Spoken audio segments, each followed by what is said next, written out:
morning, dear hearts. We are on lesson 304. Please subscribe. Before we get to today's lesson, I'm going to read the fourth paragraph of what is the second coming, because as always, it just weaves in perfectly with today's lesson. The second coming is the one event in time which time itself cannot affect. For everyone who ever came to die or yet will come or who is present now is equally released from what he made, from all of the miscreations that we have made, all of the false ideas that we have made, all of the obstacles to peace that we have made are all released with the second coming. In this equality is Christ restored as one identity. You know that number one, it's the only one, in which the sons of God acknowledge that they are all one. And God the Father smiles upon his Son, his one creation, and his only joy. You know, we have gone in many other lessons and spoken of the one mind, the one thought, the one love, this one real world, the one purpose that we are here to accomplish, which is salvation, atonement, at-one-ment. There is only one, and there is one of us, and God has one child, one son, and we are all of one mind. Today's lesson is, let me not obscure the sight of Christ. So, let me not put any blocks, any idols. Let me not put anything before the sight of Christ. I am determined to see. I am determined to see differently. Way back, lessons 20, 21. I am determined to see. So let not my world, the one that I made, the one that we all will be released from, equally released from, my world cannot affect the second coming. It cannot delay it. In truth, in my mind, I can delay things forever because I'm not willing to let go of what doesn't serve me, what doesn't give me any happiness, and yet I'm still clutching onto it. But let not my world obscure the sight of Christ today. I am ready to see. The lesson begins, I can obscure my holy sight to see with Christ's vision if I intrude my world upon it. All of the false images, all of the ego land, I can intrude my world, place my world in front of what is real, what is true. Nor can I behold the holy sights Christ looks upon unless it is his vision that I use.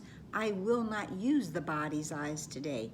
Instead, I will use Christ's vision, because it is only in using the vision from my elder brother that I can even see anything that is real. I cannot see the light. I cannot see the light in you if I'm using the body's eyes. These things don't help me to see truth. They help me in this world, and I can take them off and everything is a little blurry, but to really see with Christ's eyes, with Christ's vision, then I need to be using the mind of Christ. I need to be using that one mind, because that is how we see and see truly.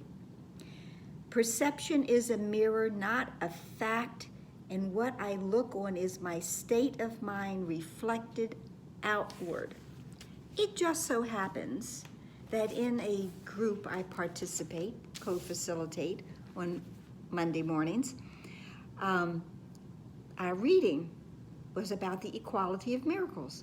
And it just happened to say in this section, no coincidences, that the reflections you accept into the mirror of your mind in time but bring eternity nearer or farther. That's it. What is the reflection? But Eternity itself is beyond all time. The second coming is beyond all time.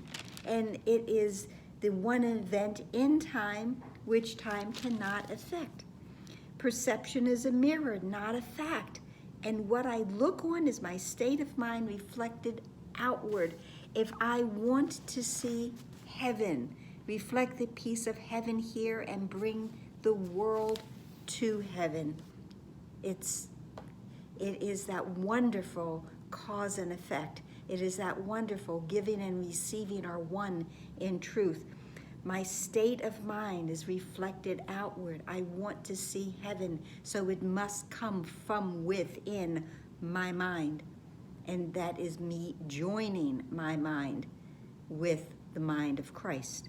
I would bless the world by looking on it through the eyes of Christ, and I will look upon the certain signs that all my sins have been forgiven here.